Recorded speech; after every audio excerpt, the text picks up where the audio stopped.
Hello everyone, welcome to the student channel. इस video में हम एनटीपीसी के डॉक्यूमेंट वेरिफिकेशन के बारे में बात करेंगे। ये वो डॉक्यूमेंट नहीं है जब स्टार्टिंग में डॉक्यूमेंट वेरिफिकेशन होता है उसके बाद मेडिकल होता है, उस डॉक्यूमेंट वेरिफिकेशन के बारे में हम नहीं बात कर रहे हैं। जब आपका डीबी हो जाता है, मेडिकल कंप्लीट हो जाता है, उसके बाद से जो फाइनल पैनल लिस्ट निकलती है, जब आपका ज्वाइनिंग डिसाइड होता है कि बैच वाइज ज्वाइनिंग होगी, जिसका फाइनल सिलेक्शन हो जाता है, मेडिकल क्लियर हो चुका होता है, उससे पहले भी डीबी होता है जब आपको ट्रेनिंग के लिए भेजा जाता है। तो उस हम डीवी के बारे में इसमें हम बात करेंगे। मैंने यहाँ पे लिखा भी है कि ज्वाइनिंग से पहले होने वाला डीवी, जो पहला अभी डीवी हुआ है कि उसके बाद से तुरंत अगले दिन मेडिकल के लिए भेजा गया, उस डीवी के बारे में हम नहीं बात कर रहे हैं। उसमें तो बहुत सारे डॉक्यूमेंट्स देखे गए थे। तो इसमें जब आपके पास ज्वाइनिंग लेटर आता है, कई कई जगह पे ज्वाइनिंग लेटर नहीं पहुंचता है तो उनको मेल के द्वारा बताया जाता है। कई जोन वाले होते हैं जो ज्वाइनिंग लेटर नहीं भेजते हैं और खुद वो डेट मेल के द्वारा मतलब आपको सूचित कर देते हैं कि आप उस डेट को उनके डीआरएम ऑफिस या फिर उस जोन का जो हेड ऑफिस है वहाँ पे वो लोग बुलाते हैं, वहाँ पे आपको जाना रहता है और वहाँ पे जो डॉक्यूमेंटेशन होता है वो मेल के थ्रू आपको बता दिया जाता है कि ये डॉक्यूमेंट्स आपको लेकर के आना है। तो गोरखपुर जोन में हम लोगों के समय कोई भी ज्वाइनिंग लेटर नहीं दिया गया था और मेल के द्वारा ये सूचना दे दी गई थी कि क्या क्या चीज़ें आपको इस डेट में आपको लेकर के और गोरखपुर के हेड ऑफिस में जहाँ पर डॉक्यूमेंट वेरिफिकेशन होता है वहाँ पर आपको बुलाया गया था। और पहले टाइम में हम लोग को बुलाया गया था डीआरएम ऑफिस लखनऊ के लिए, तो आपको वो एड्रेस बताया जाएगा। तो बेसिकली उसमें क्या क्या चीज़ें जो मोटी मोटा आपको तैयार करनी रहती हैं वो मैंने यहाँ पे लिख दिया है। और अदर जो डॉक्यूमेंट्स होते हैं जो आपके मार्कशीट और ये सब छोटे मोटे आधार कार्ड और ये सब चीज़ें, तो वो सब आपको लिस्ट में जब आप देखेंगे तो वो आपको ईजिली तैयार हो जाएंगे।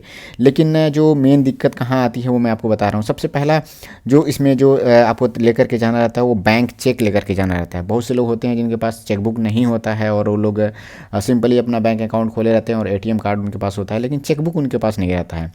जब आपको दोबारा डीवी के लिए जब बुलाया जाएगा, जब आपको ट्रेनिंग के लिए भेजा जाएगा, उससे पहले की डीवी में आपको एक क्रॉस बैंक चेक वहाँ पे जमा करना होता है। ब्लैंक रहता है वो। तो कई लोग मुझसे मैसेज किए हैं क्योंकि जो ग्रुप मैंने बनाया था उसमें बहुत से लोगों का अब नाम आने वाला है और वो लोग मेल पा चुके हैं। तो उसमें क्रॉस बैंक चेक के बारे में बताया गया है, लेकर के आना है आपको।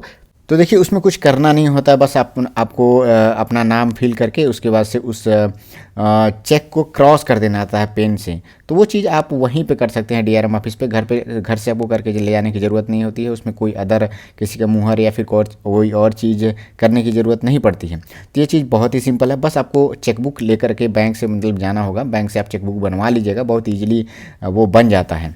नेक्स्ट है सबसे बड़ी जो समस्या आती है वो कैरेक्टर सर्टिफिकेट को लेकर के। देखिए कैरेक्टर सर्टिफिकेट का प्रोफार्मा आपको मिल जाता है, मेल के थ्रू मिल जाता है। अगर आपके पास ज्वाइनिंग लेटर आ रहा है तो उसमें भी आपको मिल जाएगा। उस कैरेक्टर सर्टिफिकेट में मिनिमम 2 लोगों का सिग्नेचर चाहिए होता है जो गैजेटेड ऑफिसर होते हैं। और इसमें एक जो सिग्नेचर आपको चाहिए या तो एसडीएम का या फिर आप डीएम का आपको करा करके ले जाना रहता है। जो भी आपके ज़िला में जो डीएम है या फिर एसडीएम है, ऐसा कोई ज़रूरी नहीं है कि वो आप अपने ही ज़िला के डीएम एसडीएम से कराएं। किसी भी डीएम एसडीएम से आप कैरेक्टर सर्टिफिकेट पे उस पर साइन कराना। एक सिग्नेचर, इन दोनों में से एक सिग्नेचर चाहिए होता है। अभी तक जो हम लोग के समय डीबी हुआ था उसमें ये चाहिए होता था।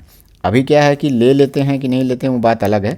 देखिए जब हम लोग जो कैरेक्टर सर्टिफिकेट साइन करा के ले गए थे तो सभी लोगों का तो इस तरह से मैक्सिमम लोगों का किस एसडीएम से सिग्नेचर हो गया था, लेकिन कुछ एक लोगों का अगर नहीं हो पाया था तो उन लोगों ने कहा था कि आप 10 दिन के, 15 दिन के या फिर जो भी उन्होंने डेफिनेट टाइम दिया हुआ था कि उस टाइम के अंदर में आप कैरेक्टर सर्टिफिकेट एसडीएम के द्वारा सिग्नेचर्ड हुआ।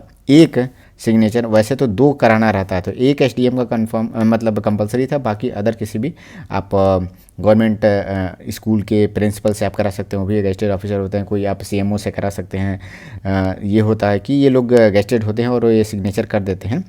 तो आपको एक एसडीएम से कराना होता है और आपको जो टाइम दिया गया था उसके अंदर आपको ला करके जमा कर सकते हैं। उसका कोई ऐसा नहीं रहता कि आप डिस्क्वालीफाई होंगे, इससे घबराने की ज़रूरत नहीं है। एक और उसके बाद आता है एनपीएस डॉक्यूमेंट को लेकर के। उसका आपको एक परफार्मा दे दिया जाएगा, आप उसको प्रिंट करा लेंगे। उसका कई कॉपी वो लोग मांगते हैं, 4 या 5 कॉपियाँ वो लोग मांगते हैं। तो आप लोग कई पेज रहते हैं उसमें, 4-5 कॉपी आपको लेकर के जाने रहता है और सभी को आप ब्लैक पेन से ही उसमें भरिएगा। जो इसमें इन्फॉर्मेशन दी होगी आप वो ब्लैक पेन से भर दीजिएगा। बाकी अगर आपको लगता है कि कोई चीज़ उसमें आप नहीं जान पा रहे हैं, नहीं भरना जान रहे हैं, तो आप उसको ब्लैंक रहने दीजिएगा। आप वहाँ पे जाइएगा तो वो लोग बताते हैं कि किस जगह पे क्या क्या चीज़ें आपको भरनी है और आप आसानी से वहाँ भर देंगे। ऐसा नहीं, और एक कॉपी आप कोशिश करिएगा कि एक्स्ट्रा लेकर के जाने के लिए। कभी कभी क्या होता है कुछ चीज़ें आप गलती भर देते हैं तो आपके पास एक एक्स्ट्रा उसकी कॉपी रहेगी, तो आप उसको वहाँ पे तुरंत आप वहाँ पे अटैच कर पाएंगे और उसको करेक्ट कर पाएंगे। तो ब्लैक पेन से ही उसको भरना होता है। हम लोग में से कई लोगों ने ब्लू पेन से भर दिया था, तो उन लोगों को दोबारा फोटोकॉपी करा करके ला करके ब्लैक पेन से भर के वहाँ पे जमा करना था। नेक्स्ट है फोटोग्राफ्स। तो इसके बारे में तो हर डॉक्यूमेंट्स में आपको कम से कम मैं यही कहता हूँ कि 10 से ज़्यादा आपको फोटोग्राफ ले जाने चाहिए। इस बार आपको 10 से ज़्यादा ले करके जाना ही होगा, क्योंकि जितने भी एनपीएस डॉक्यूमेंट्स हैं उसमें फ़ोटोग्राफ्स लगते हैं और कई कापी वो लोग जमा करते हैं। और कुछ फ़ोटोग्राफ्स वो लोग अपने पास एक छोटे से लिफाफे में वो लोग आपसे मांगते हैं और उस पर अपना नाम लिख करके जमा करना होता है वहाँ पे। तो आप कोशिश करिएगा कम से कम आपके पास 10 प्लस आपको पासपोर्ट साइज फ़ोटोग्राफ आपके पास होना चाहिए। नेक्स्ट है, एक लोगों ने पूछा पुलिस वेरिफिकेशन को लेकर के। देखिए ये सबसे लास्ट प्रोसेस है और इससे आपको कोई लेना देना नहीं होता है। जब ऊपर के सारे डॉक्यूमेंट जमा हो जाते हैं आपको ट्रेनिंग के लिए भेज दिया जाता है। ट्रेनिंग हो सकता है कंप्लीट हो जाए या फिर ट्रेनिंग के दौरान ही पुलिस वेरिफिकेशन होता है, वो रेलवे के द्वारा करवाया जाता है। जो भी आपने एड्रेस दिया होता है वहाँ के पुलिस जो आपका थाना होता है वहाँ पे आपके डॉक्यूमेंट्स जाते हैं और वो लोग आपका जो रिकॉर्ड है वो देखते हैं कि आपके खिलाफ़ कोई भी पुलिस एक्टिविटी या फिर क्रिमिनल एक्टिविटी आपके अंदर आपके नाम पे न हुई हो, आप किसी में फंसे ना हो। वो सब चेक करने के बाद आपके घर पे वो पुलिस आती है और आपके एड्रेस को भी वेरीफाई करती है और इसके अनुसार वो वहाँ पे मुहर लगा के वो रेलवे ऑफिस को भेज देती है। इसमें आपका कोई रोल नहीं होता, बस आपको मतलब आपके घर पे वो आदमी कोई ना कोई मौजूद होना चाहिए जो आपको वेरीफाई कर पाए कि ये एड्रेस आपका है।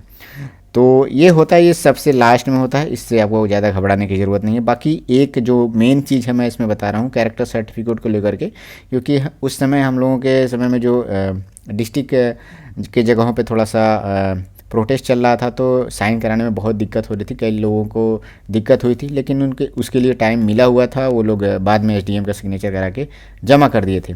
अब देखिए बात आती है कि हो सकता है कि कई जोन में अगर किसी जोन में एसडीएम या डीएम का सिग्नेचर कराए बिना किसी भी 2 गजटेड ऑफिसर द्वारा कराए हुए सिग्नेचर अगर वो जमा कर लेते हैं तो अच्छी बात है। अगर नहीं करते हैं तो ज़्यादातर संभावना यही बनती है कि एक सिग्नेचर आपका एसडीएम और डीएम का उसमें कंपलसरी होगा। तो ये थोड़ा सा डाउट्स था, कई लोग मुझको मैसेज के थ्रू ये 2-3 पॉइंट हमसे पूछ रहे थे। मैंने सोचा इससे एक वीडियो बनाते हैं और सभी लोगों का इससे हेल्प हो जाए। देखिए अभी क्या है कि स्टेशन मास्टर के डॉक्यूमेंट वेरिफिकेशन हो रहे हैं। ये अदर जितने भी लेवल के डॉक्यूमेंट वेरिफिकेशन होंगे उसमें जब फाइनल पैनल लिस्ट आएगी मेडिकल के बाद, जब ज्वाइनिंग से पहले अर्थात मतलब ट्रेनिंग जाने से पहले जो डीवी होगा उसमें ये सारे डॉक्यूमेंट्स जो इंपॉर्टेंट पॉइंट्स मैंने यहाँ पे बताए हैं वो सभी के लिए ज़रूरी हैं। तो मुझे लगता है कि ये वीडियो सभी के लिए हेल्पफुल होगा। जिनका धीरे धीरे बाद में भी डॉक्यूमेंट वेरिफिकेशन होगा वो इन सब चीज़ों पे थोड़ा सा ध्यान देंगे। इसके अलावा अगर कोई डाउट हो तो आप कमेंट सेक्शन में पूछ सकते हैं। Thank you, all the best.